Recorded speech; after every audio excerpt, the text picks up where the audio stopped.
these operation chapters, take some extra time to go over it, okay? You're needed. You will. You just don't have to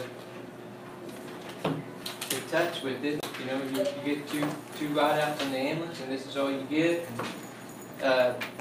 It's different for first responders, where they're always connected with it and everything. But anyway, keep working on that. Extra reading, extra work here. The operation of an ambulance is quite different than what most people think. Okay, it starts out with, you know, if you have one person working, then that one person can work okay. Once you had two people working together, then you have problems, right? If you work by yourself and that's all you do, you don't work with anybody else, you usually don't have any problems at work, right? Add the other person or the other people into it, which becomes a problem. So they developed this thing, and we did it ever since I've been flying on a helicopter. We have crew resource management because there's three people. There's two medical people, and then there's a pilot, a non-medical person. So you had to have very clear understanding of what took place. One, in that case, clear understanding that the pilot was in charge. Okay? But we worked as a team, so if anybody had any concerns, we were very open about the concern, and we spoke up, and you know, everything worked well with good crew resource management. One of my first flights, one of the crew members, the medical crew, she heard a noise she didn't like, and sort of a shimmy in the helicopter. And she goes, "Hey, I'm not comfortable with this. That noise and the shimmy." You know what a shimmy is? Sort of a vibration. And she goes, "I'm not comfortable with this." And the pilot's trying to reassure her that everything was okay. We're okay. There's no lights on. We're okay. And she was not satisfied with it. So good crew resource management, we landed the helicopter in the middle of the field, okay? And we waited for the mechanic to come out to inspect the aircraft. The aircraft was okay. We took off. We went back, had some lunch, right? No mention of it, no like, "See, I told you so" type thing. And that's the way it was. If we had sort of deals that if one says we don't go, we don't go. Like the weather. If one of the crew was not comfortable with the weather, we didn't go. Right? So that's sort of the same way it is on an ambulance, okay? You have to, the biggest thing is, okay, open discussion with the problems. It's very uncommon today, but in EMS you need open discussion. If there's a problem with your crew, with the other crews, with the people that you work with, open discussion. Get it out, get the problem out on the table and discuss it and fix it. Okay? 99% of all EMS people, they have thick skin anyway. So I mean, just get it out there and talk about it and get it covered. You don't want that problem interfering in your EMS calls. Okay? I mean, little things become big things, right? I had this one guy, he smacked his gum. And I looked over at him and said, "Man, you gonna smack that gum all day long or what?" And he goes, "Does this bother you?" And I go, "Yeah." And we talked about it a little bit, and I picked up the trash can and I put it there. I said, "Spit that gum out, dude. You're driving me insane." So he spit his gum out, right? So just little things like that will cause, if we don't get it fixed, cause problems in the future. I did things that irritated my partners, so we tried to work that out. Okay, so we had good management in our crew resource. Okay, so communication, good decision making, very good teamwork. Take down these barriers. Okay, and just good situational awareness. Make sure that you work together as a team. Now they call it team building, right? Doing all these different concepts, but really we just want to all get along, right? And productively. You know how we see people fake getting along and they're just work with you, but they're in their mind they're really picturing a big old golf club upside your head. That's not very productive. Get all that stuff out in the open and get it fixed, okay? So that would be, you have to have this good crew resource management, okay? It reduces errors, it reduces tension, it increases safety, so it's better for the patient, and so everything all the way around with good crew resource management. Okay, so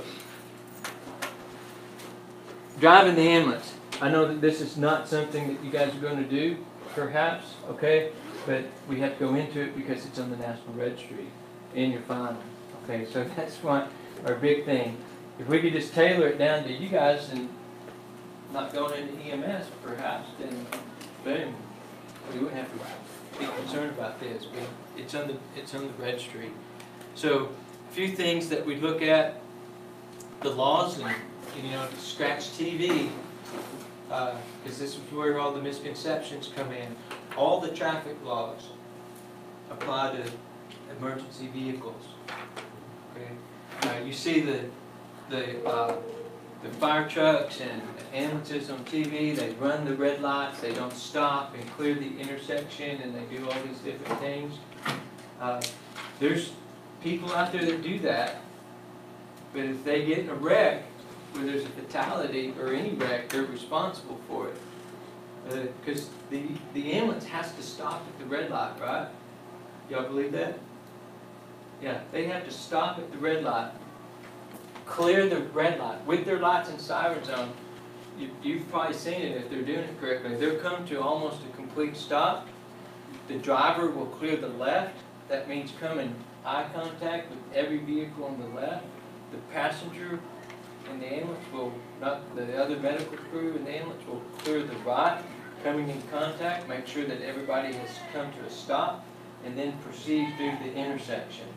Okay? That ambulance that runs through the intersection without clearing the intersection, and if they encounter if there's an accident, they're at fault because they did not stop. They didn't clear the intersection. Okay? The siren in an intersection only alerts everybody else around that you want to go through. Okay? Does not give you the right of way. You have to make sure that everybody stops. Very important. You can ask Google how many EMS people are in prison right now because they hit somebody, they had a fatality, they killed somebody because they busted a red light, and they send them to jail for that. Okay. If there's no injuries, you're still get a ticket because you didn't yield. You ran a red light. Okay. And it'll come up here in just a minute the same way with the speed. You just don't drive 100 miles an hour down the road. Okay. Most policies in that you're allowed 10 miles per hour over the posted speed limit if you're running with your lights and sirens on. Anything else is a violation of usually company policy and the law. Okay.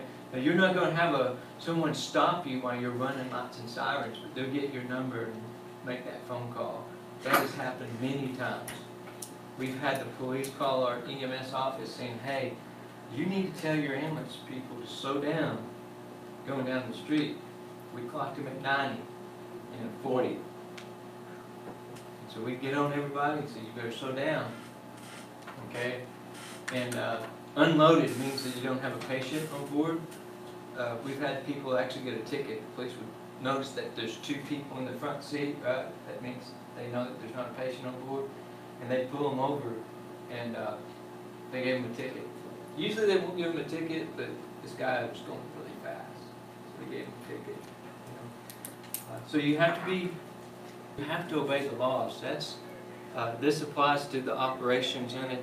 There is an emergency driving class that if you do this, start driving an ambulance, working in an emergency vehicle, that you take an emergency vehicle driving class. So they teach you how to drive an emergency vehicle. There's a lot of laws that pertain to that people don't understand. So be careful. In order for all that to take place, you have to be responding to emergency. I know that people do it all the time. They drive emergency vehicles way too fast. Police, fire, EMS, they drive it way past the speed limit. But you have to have your lights and sirens on. Lights and sirens on, okay? They used to have this thing, and they had different things. They have like priority 1 now with their lights and sirens. Okay, then priority 2 used to be with just your lights on, your flash, your emergency lights, but they don't really count that. The police do it every once in a while, and I'm not really sure why, but in an ambulance, if your emergency lights are on, your siren is on, okay? That does, in practical aspect of it, that does change at 4 o'clock in the morning. Typically you just turn the lights on. There's nobody on the street, right? So you just turn your lights on so you don't wake up everybody as you're going down the street. I mean, that's just sort of a courtesy, but technically you're supposed to have lights and siren. But I never did. Early in the morning, I wouldn't blare through a neighborhood with my lights and sirens. I would turn my siren on to keep from waking people up. Because you have to watch out for the safety of others. They're not really watching out for you. So it's, when you're driving an emergency vehicle, it's defensive driving all the time. You want to make sure that you're watching other people. The new cars now, they seal up so well that they can't really hear the siren in there that much. So that's a problem. And they don't, maybe it's been so long since I had driving school, they don't remember to yield to the right. Okay? Not the left, the right. An emergency vehicle going lights and sirens is always supposed to be in the left-hand lane, the far left-hand lane. So people are supposed to move over to the right, okay? But we'll get to it in a minute, but that doesn't mean that you can blast them with your horn and stuff to get them to move, okay? But they do move to the right. And they get a ticket for that. They don't yield to the right, yield to the emergency vehicle, okay? So, just like a car, wear your seatbelt, okay? We'll see a picture here in a minute. Ambulances are top heavy, they turn over fairly easy, okay? Drive both hands if possible. Wet and bad road conditions, you know, it's amplified with driving a big, 2 or 3 ton ambulance, okay? They're hard to stop, they don't turn that well, okay? Oh, and back to the speeding and all that, all the ambulances now are tracked by GPS. Our dispatch always knew, and it showed up on our computer screen how fast we were driving. And if we got over 10 miles per hour driving, it would automatically send an email to our supervisor. One time, emergency vehicle was going about 90, 100 miles an hour, and they sent an email to the supervisor about it. The funny part, though, it was the supervisor that was driving that fast, and he had a wreck. He totaled the vehicle. So some of them have measurement devices where they can tell if you took a turn too sharp, too fast, okay? But GPS tracks them everywhere they go, so they're monitored. Okay? So that's something to keep in mind as well. Big Brother's watching. You always select a good route, that by the maps. The headlights are always on, okay? And when you're using the emergency lights on there, be very cautious. Okay? People tend to panic when they see the emergency lights instead of just calmly pulling over or whatever. And so be cautious with that. You have to be on guard on which way they're going to go. Plan on them going towards you. So be on guard. They go all different kinds of ways when they see that. But and if there's two 2 responding emergency vehicles. If you're the second emergency vehicle, you have to be extra careful because the first one goes through and one of the cars start moving back. Yeah, they start moving. And now there's a second one coming through. It's always the second one that gets hit. So the second one has to be super cautious. They have to stop there, let everybody stop again and clear the intersection. People see one go through and they go right on through without even thinking about it. And there's a second emergency vehicle. So be careful there. I did have some friends that ended up upside down. This is not it, but with theirs, it was like this. They were turned over on its top. A real small compact car hit them just right and flipped them over. The car ran a red light, flipped them over on their back. Okay. Fortunately, they're okay because they were both in the front seat. The person in the back would be like a ping pong ball. Okay. And then think about the patient. Whoa. Like that. Yeah. They're like upside down. You know, so it just goes into later, strap your patient in. Make sure that they're strapped. You're getting all kinds of trouble if your patient is not strapped to the cot. It's not an option whether they want to. It's an option they have to be strapped. I've had that conversation a gazillion times. Nope, you've got to be strapped down to the EMS cot. Okay, to the stretcher. It's not an option. Because this could happen, and then all of a sudden you're liable for that injury. So there's this stuff here is just a much more stuff outside of the medicine part. We went this 10 miles per hour over. Okay, sudden braking. When you brake in the ambulance, it's like this. It's like the base doesn't go very far, right? So the base is you up front. It's like a whip antenna. The base doesn't go very far. You have to stop quickly, but this part goes up front. So if you're in the back of the ambulance and you stop suddenly, the people in the back are going to shift drastically. You won't feel the shift, but the people riding in the back will feel the shift drastically. I had a partner one time that he went over the railroad tracks too fast. I had epinephrine I had a needle, drugs in my hand.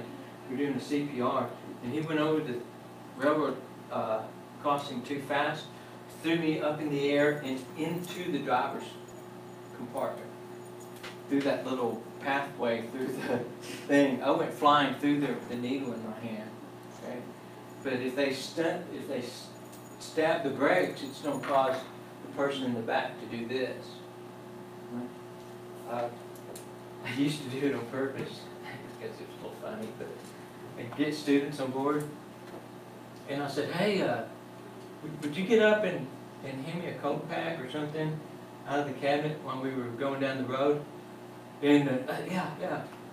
And they didn't do like they were instructed. They didn't grab that 3-point contact. When you're in the back of the ambulance, you always have a 3-point contact, 2 feet and a hand, right? If all possible. They didn't have it. They were just standing up over here. They were looking for those cold packs, which like were on the bottom. They were hard to find. And looking in the rearview mirror went.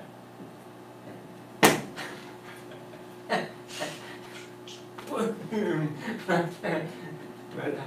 it was funny every time.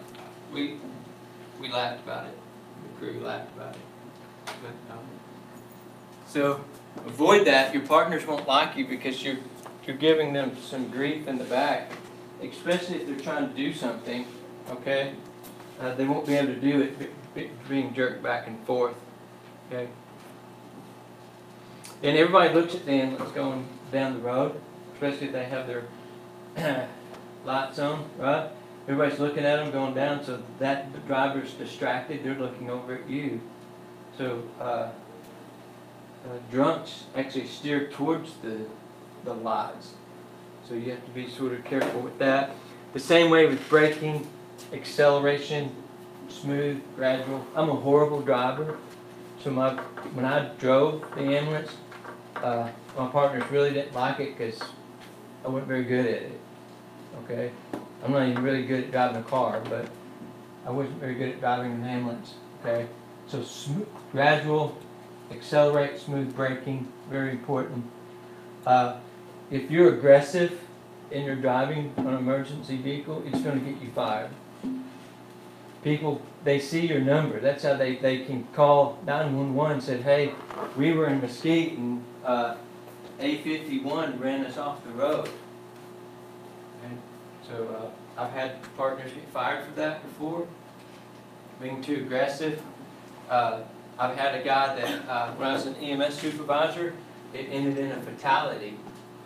He got behind, and it wasn't all his fault, but he was behind a car in the left-hand lane going down Interstate 30.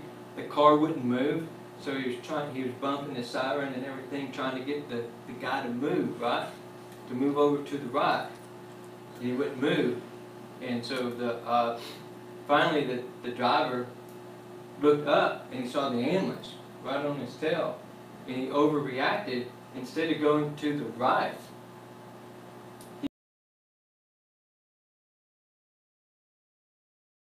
vein.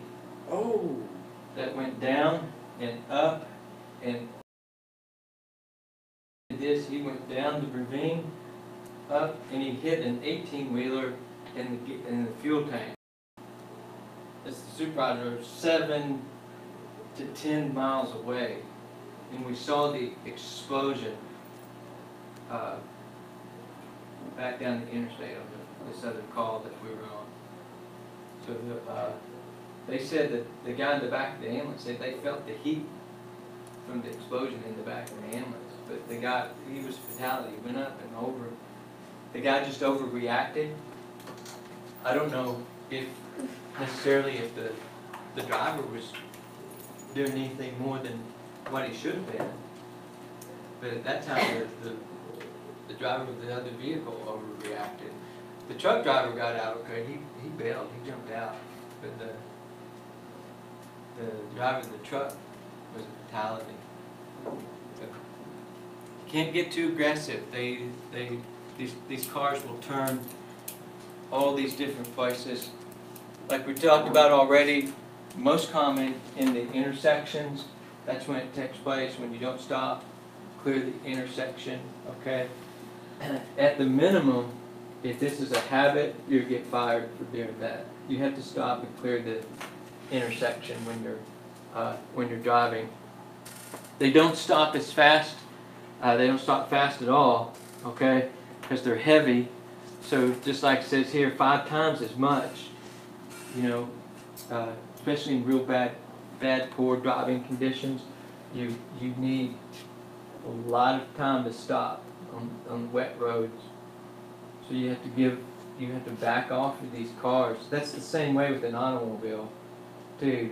You need to, in rainy, bad conditions, you need to be away from that car. So if you do have to stop, you have time. If you're really close to that car, there's no way that you're going to stop. It's physics. You just won't have enough time to stop. In dry conditions, if you're too close to that car, and I think it's like those stripes, if I remember right, those stripes are a certain length, and it's 1 stripe per 10 miles per hour. So if you're going 70, you need to be 7 stripes behind the other car. When the Metroplex, they cut you off, right? And they're like this far behind the other car. There's no way that they're going to stop if they have to stop. You should be a length, that distance. I think that's why they put those stripes at a certain length, so you know how far you should be behind the other car. Anyhow, safe distance, all right? Sometimes, if the weather's really bad, and this has happened with me a gazillion times, it gets really foggy or really rainy, or hopefully we don't have any ice or any of that. But fog, rain, any of that, they suspend 911 calls. It means that the person could be in cardiac arrest, and you won't run with your lights and sirens on. You'll just run. You'll stop at all the lights. You're just like you're driving down the street. They suspend it for your safety and the safety of the people around you. Okay. Sometimes in the heavy fog, you have to cut your overhead lights off anyway because they're too bright. You can't see where you're going. I've literally had to get out of the ambulance one time and walk up to a street sign and look at it and see if it was the right one. It was so foggy. So sometimes the lights you just have to turn them off. Okay, like I said, fog, big heavy fog. You have to keep your lights off. Okay, and again at night we don't react very well at night. So our reactions slow down. So if this is 55 miles per hour, it takes 4.5 seconds to cover 350 feet. Think about 80 miles an hour. I can't do the math, but go ahead, right? I mean, it would take a long time to stop. And on the highway, that's the usual 80 miles an hour is the usual speed that they go. Okay, that's acceptable if if you're the posted speed limit 70, and 80 is fast. It takes a long time to stop at 80, especially a big truck. A lot of traffic.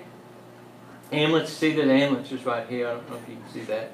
But the ambulance gets caught up in all this traffic, and it can't get through, especially in the Metroplex. There's nowhere for it to go, really, right? So you just can't sit there and lay on your horn because there's nowhere for it to go. When I was doing the pediatric transport, we were going back from we were going from one hospital to another with this sick little baby. We'd already done CPR on him. Anyway, we're trying to get through this traffic, and we're trying to get back over in the left-hand lane, and this semi wouldn't move. He just kept like on his side. And usually they're slow down and let us over. We're blinking, trying to get over there. I don't think it was legal. But I got on the intercom, the loudspeaker on the ambulance, and I told him, I said, "Hey, truck, stop. Stop right now." And he went, I guess he heard me, and we moved over to the left. But they don't usually move in traffic. Traffic's very tedious to get around. We'll talk about air operations in a second, okay? This is one of the reasons that you would fly a patient. You had a critical, okay? Because you can't get through this traffic. Obviously a helicopter can go over the top, right? So the traffic is one of the things that you can do. Just be careful, like we already talked about. If you're not, you go to jail. You can go to jail over it. There's a lot of EMS providers in jail now that did not obey these laws. Okay? And just a side note on that, your tickets, let's say in your personal vehicle, can help you lose your job as well. You can get fired through that because you have to have insurance to drive through the company to drive the ambulance, right? So keep that in mind as well. And anything above a Class C, which is like a ticket, Class C misdemeanor, you have to report to the state. Be cautious of that. And like a big truck like this is one of those diesel engines. Who around here has these? Irving has these big, huge trucks like this. All right. So, but the cool thing about it is that, like this saying here, they have certain markers on them. They have the name of the unit number, the name. This is all reflective. Up here on the thing it says ambulance backwards, so people that's reading it from the rear view mirror, because mirrors make it look backwards, right? So it writes on here backwards so they can see it right. It says ambulance, okay? So they have all these different markers. It has state markers on it and different things to make it more visible. The lights make it more visible, the side lights, the floodlights. So everything on there is really designed for it to be seen, especially at night. And then the back. Most of them say stay back 500 feet because of the fact that you may have to stop in the middle of the road. Okay. okay? And I've had to do this before on a couple of times. I've had to stop in the middle of the road because the family was following us too close. And I was in the back window sort of trying to get them to read lips to back off, to stop. Okay, they wouldn't do it. So I told my partner, I said, just hit the lights and stop. And go back there and tell the family to get off my butt. We've had to call the police to get them to get off, just quit tailgating us. I've had family follow us so close that as we went through the red light, they went through with us and then they got hit. So that's one case. The other case is in case we have to stop for some reason or the other. We hit the lights and we have to stop. You don't want to be so close to it. So you need to be 500 feet back, or I may have to back out and go around traffic on an emergency call. Anyway, they have these identifiers all over, big reflective stuff so you can see. Okay. And then, like I said, turn those lights off in the fog. The new cars, you can't hear the sirens very well, so don't startle the drivers. This was actually a test question on the National Registry. Students came back and said, "You never did talk about this. We don't even know what that is." And once you do you've done your ambulance ride-outs where they change the frequency of the siren. Did you hear that? Did you hear that change? You know, you have a what's called a whelp and these other different frequencies. It sounds different. And what they do is they change the frequencies of these sirens because if, let's say I'm driving 7 miles to the call and I'm driving in a straight line 7 miles, well, the people up ahead of me are getting used to hearing that noise and it becomes like white noise to them.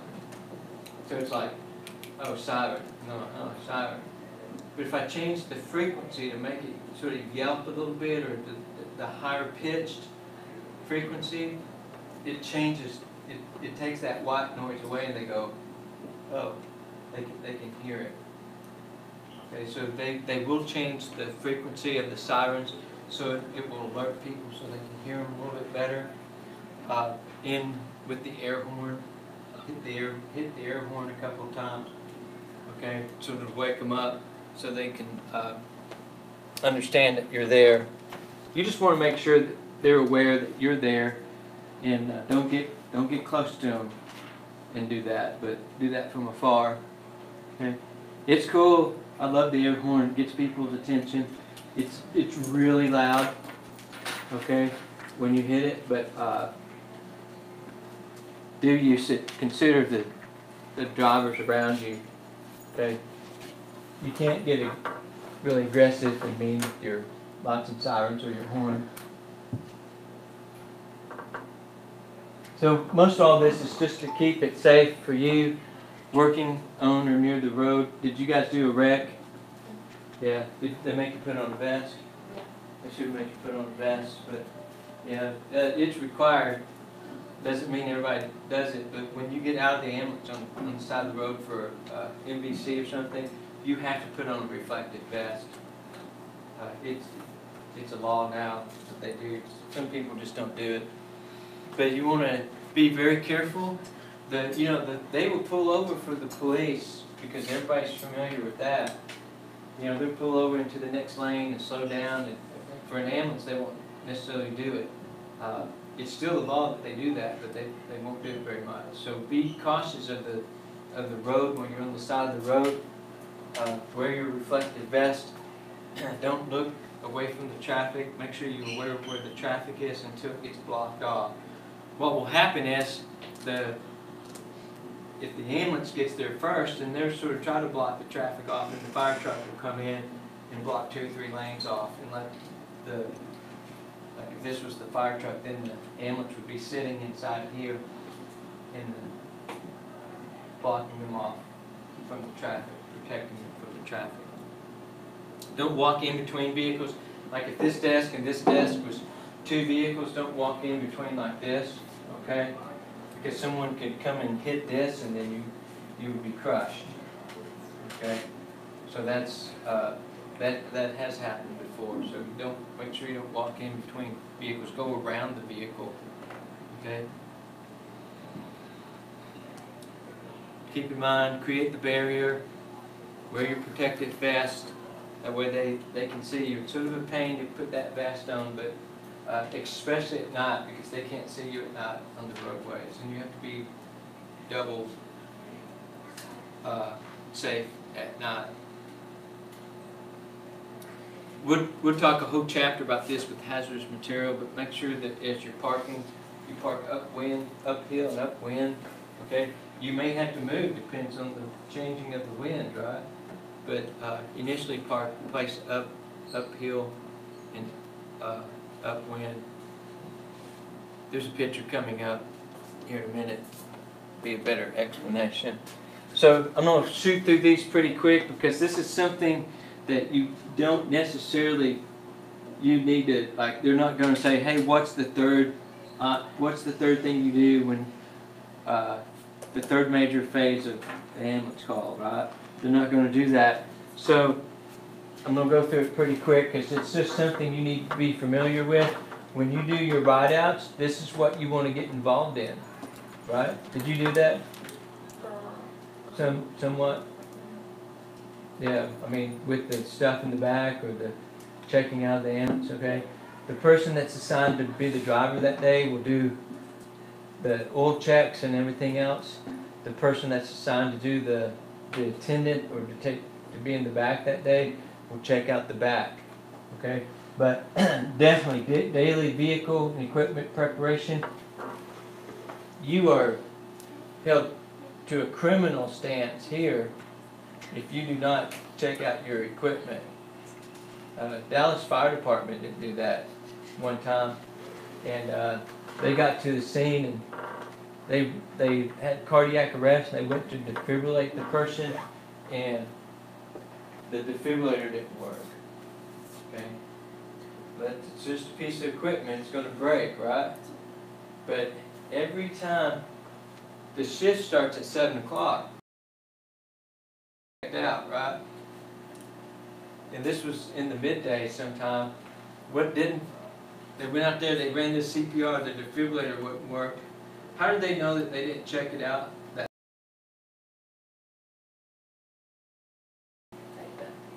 Oh yeah, they would have definitely said something, but how did they know? How could they not cover that up? Like, yeah, we checked it out, it was working this morning. I don't know why it's not working now. See if they defibrillated anything. It's close, it's real close. They didn't have a sleeper. Family.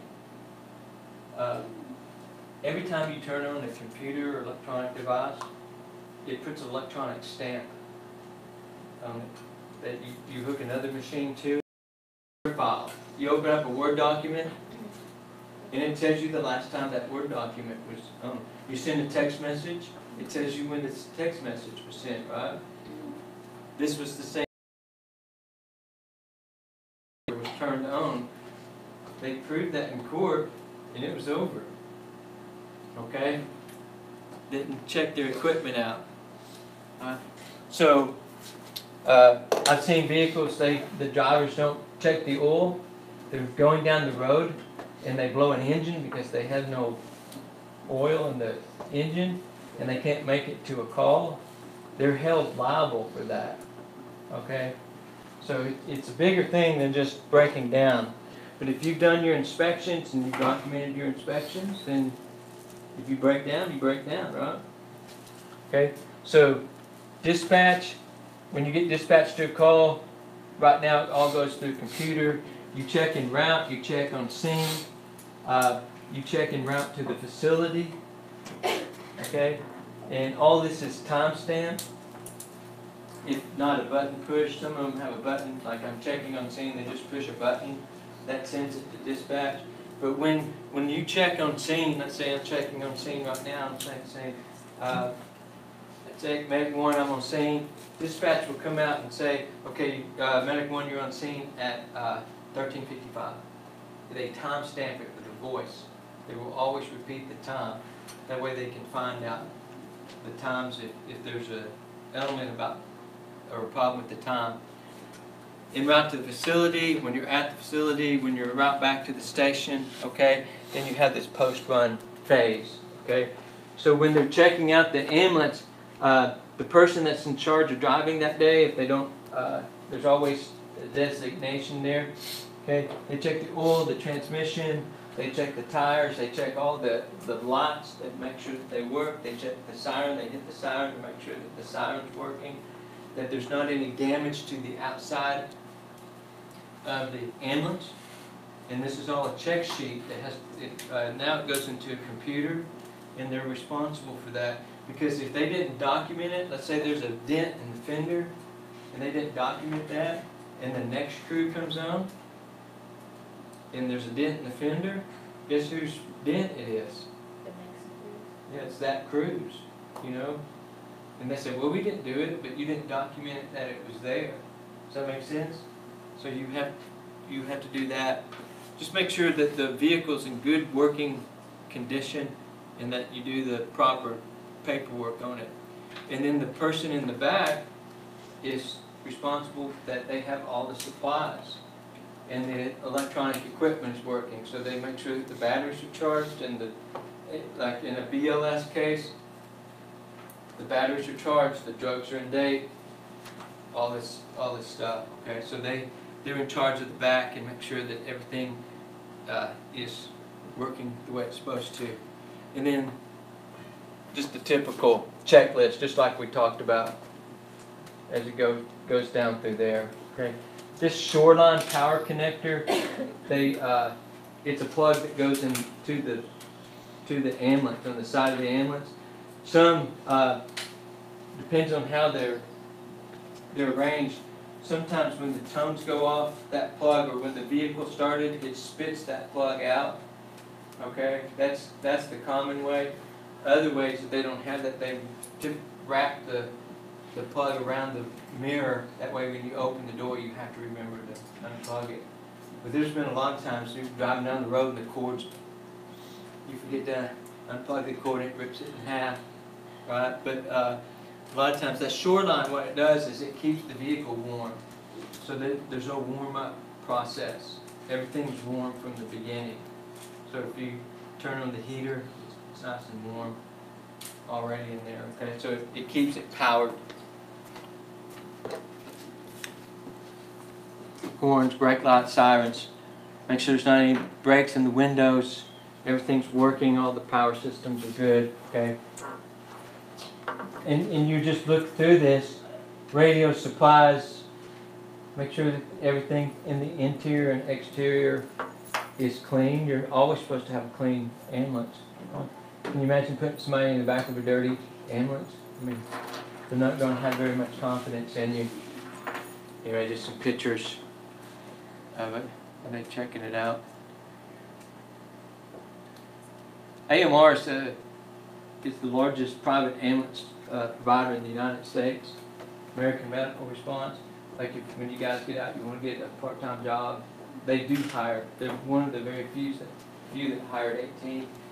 And they have good benefits, but what they also have, probably more in your case, is this thing called event medicine, where you just work certain events. You work concerts, football games, car races, whatever, rugby, golf.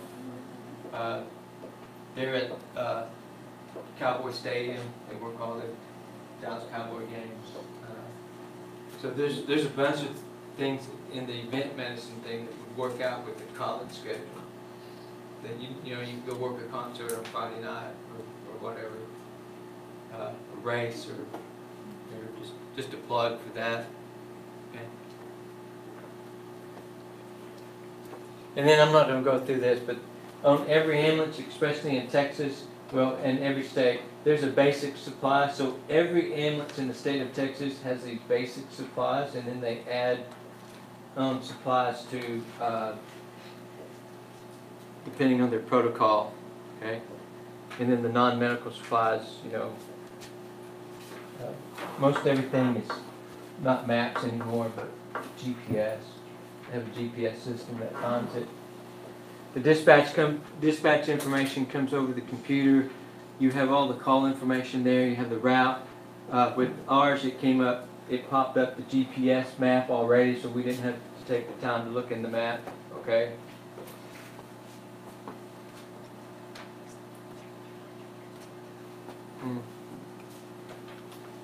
Just keep track of your equipment. If you use bandages or whatnot, airway, suction, do that.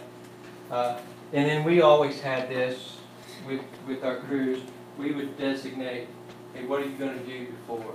So the partner I had for the longest time, worked with him for about 4 years, we didn't really even have to talk on scene. He knew exactly what I wanted to do, and being the paramedic, I was in charge anyway, so he knew exactly what I needed, what I wanted to do, and so we didn't really have to verbally communicate. Unless I was doing something wrong, and then he would say, hey man, don't do that. You know, keep me out of trouble. You get out, make sure you do a good size up, good situational awareness, PPE. I think this is going to follow a lot of your patient assessment chart here in a second. But this is the picture that I'm looking at. There's been some questions on the registry, you know, where would you park your ambulance in this case? Okay, so you always, okay, and then if there's a fire engine, you know, the fire engine's going to set up somewhere right in here. So you're always on this side. But leave yourself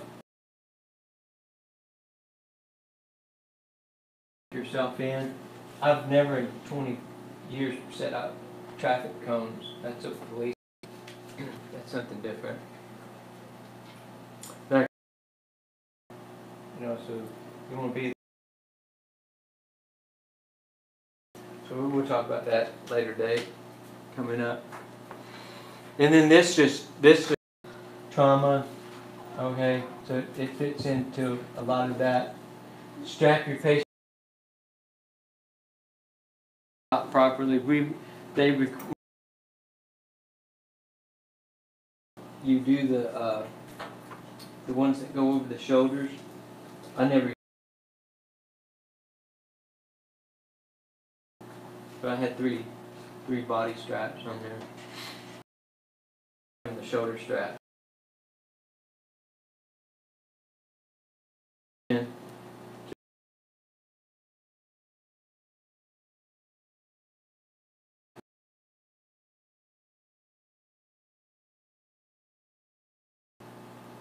I never could hear.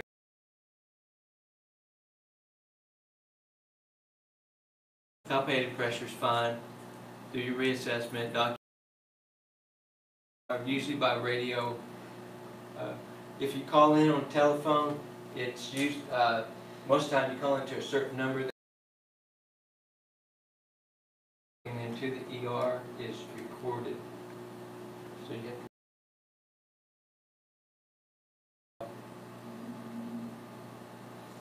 Yeah, this is just going. Their medication is a big thing. Make sure you get their medication. Kept it sort of to the ED, and then complete your patient. Restock and clean what you've used. It's never below a half tank.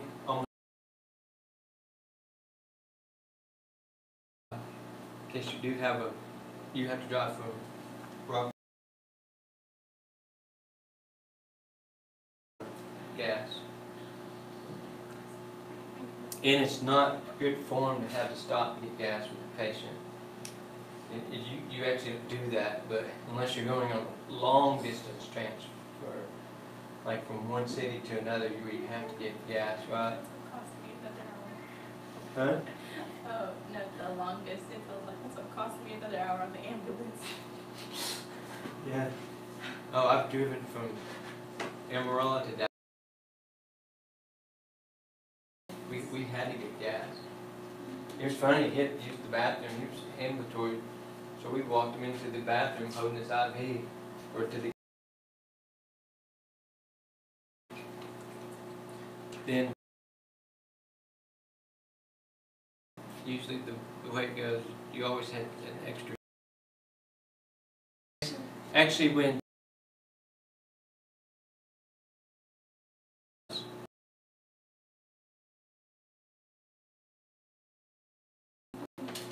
questions on that? That you would call a big helicopter. It takes 5 minutes. To it, whatever you want, and then the flight time is half.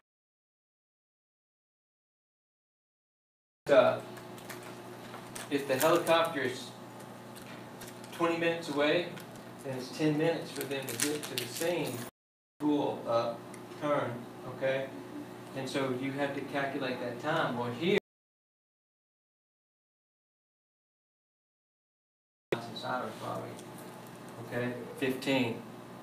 So you have to do that. So if it's a prolonged extrication, the distance to the facility is longer. So where I'm from, it was from Greenville to Parkland drive time, driving with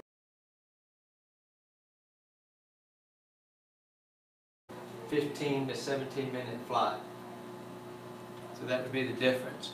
So ground time, remote area, okay, if they needed some sort of specialty skill for the helicopter. Other things, you know, if they had a STEMI or a stroke, a level 1 stroke, okay, so you might fly that out. And that's what you would request that for. Set up by the fire department or your first. When you go, you have this trauma patient, what's your purpose? What are you tied up doing?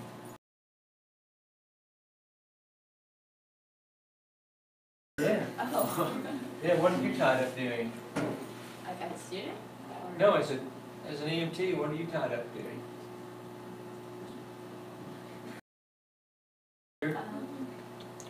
All right. What are you tied up doing? Taking care of the patient. Yeah, taking care of the patient. You're tied. So this is what I'm saying, that this is usually handled by the fire department or something, because you're tied up. It even says that you're busy with the patient. Okay. So you're busy with the patient. Okay. So what they'll do is they'll call for their request the helicopter. They'll give the department name, where they're at, the frequencies, okay, where they're setting up the landing zone, okay, so they'll do this. Things that affect or different considerations, it's the weight of the patient.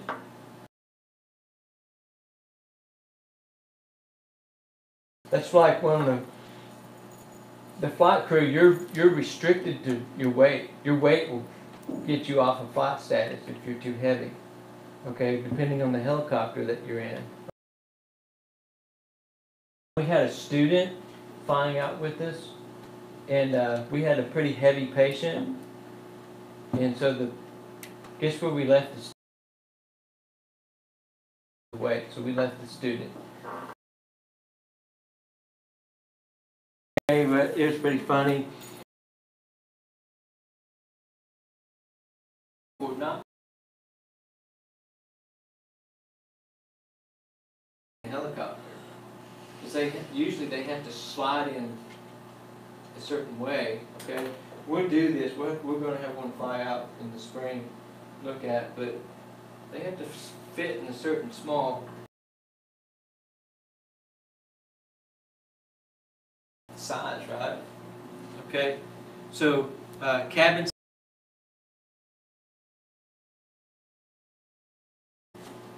If there's big heavy fog or rain or different things like that, they don't fly normal EMS helicopters.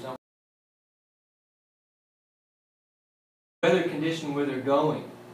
Okay, so it might be sunny here, but it's real bad fog downtown.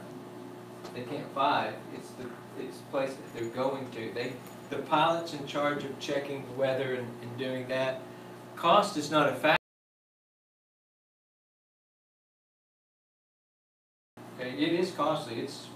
like $15,000 to $25,000, okay, to fly somebody.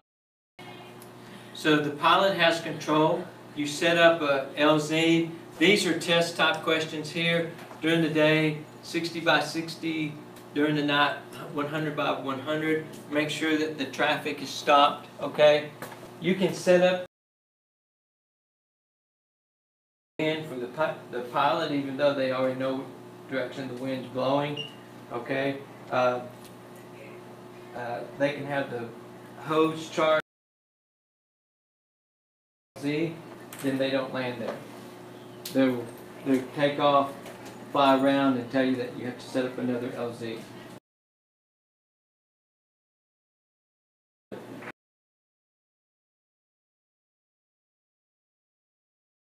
Fall on top of me. Land on me. Okay? The blades, okay? I go underneath the blades. You don't necessarily take off, which they will. If you're when the pilot's waiting for you to come to the aircraft, they're at an idle. So if my hands are the rotor blades, okay, at an idle, they're here. They drop down. So you have a lot of space. You'd have to be really tall to get hit by a rotor blade.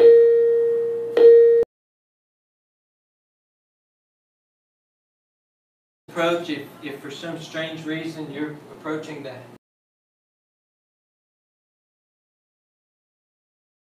aircraft, you would never approach from the side. Okay?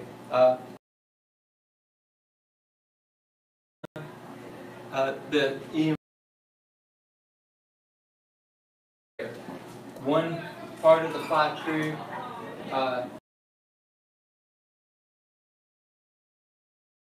and make sure it's the safety of the fireman or the ambulance crew.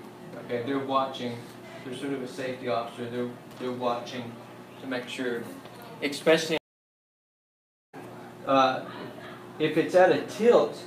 Okay, then you wouldn't approach here because it's tilted. So the blades are lower. The blades are like this. Okay, so the blades are going to be real low. It would be very rare to be at a tilt. The pilot wants to land on flat.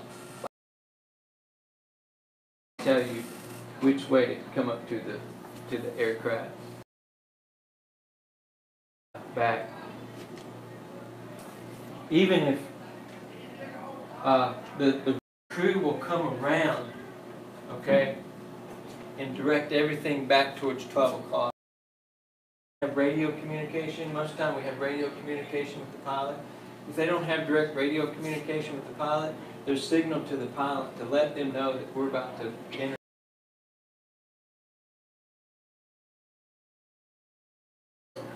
All right, two more minutes. I think we're done. Operational safety. Make sure your vehicle's tracked at all times. Okay, with GPS. The vehicle has to stay locked and secured.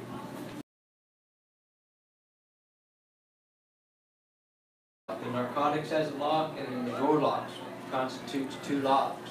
Okay, that's a requirement to have narcotics. Then you have to have 2 locks. So you.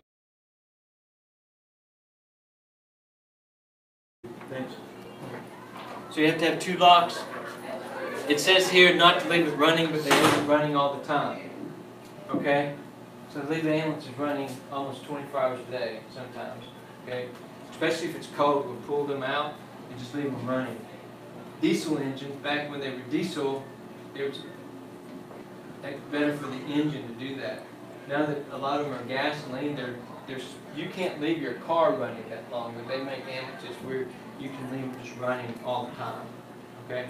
But when you do leave your running, it says here not to, but they do. So, but they lock it.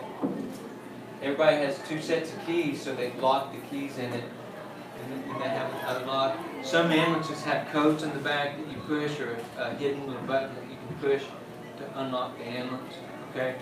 But just make sure it's locked at all times. There's been a few cases here in this area where people have stolen ambulances. And the only way they stole it was that you didn't lock it. They'd go into the ER and they'd come out and their ambulance was gone. Like, someone stole my ambulance, you know?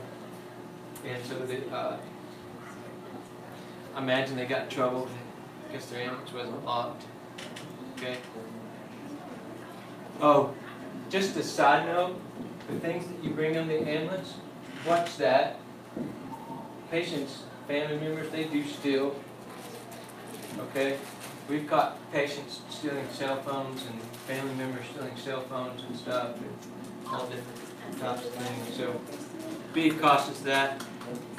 You always need your ID and your badges, right? You present with patients, make sure that you have your badge. A lot of the badges open up doors to the hospitals. If you're sitting in the ambulance for a long period of time, you may do what's called posting. So in this city, let's say your ambulance is in city A and the other ambulance is in city B, they get a call, you may have to drive in between and sit there on the side of the road. Did y'all have to do that? Did y'all post? Did you guys have to post any? By like sitting on the side of the road? Oh, yeah. Yeah. So you're covering, what you're doing is you're covering another district. You're splitting the square miles in half. Essentially, you're covering another district and your district. So you're going halfway into theirs, okay, or to theirs. And you sit there. Or if you sit there long enough, you might have carbon monoxide problems. Crack a window, right? Just be cautious of that when you do. Most of the time, you just roll down a window to make sure. What we did when it got really cold, we might just open the back door because we didn't want to roll down the window. It's too cold. So instead of getting all fumigated, we would open one of the back doors and let it vent a little bit, but let the heat blow on us, or the air, whichever case it may be. Anyway, so questions there? We're good? Again.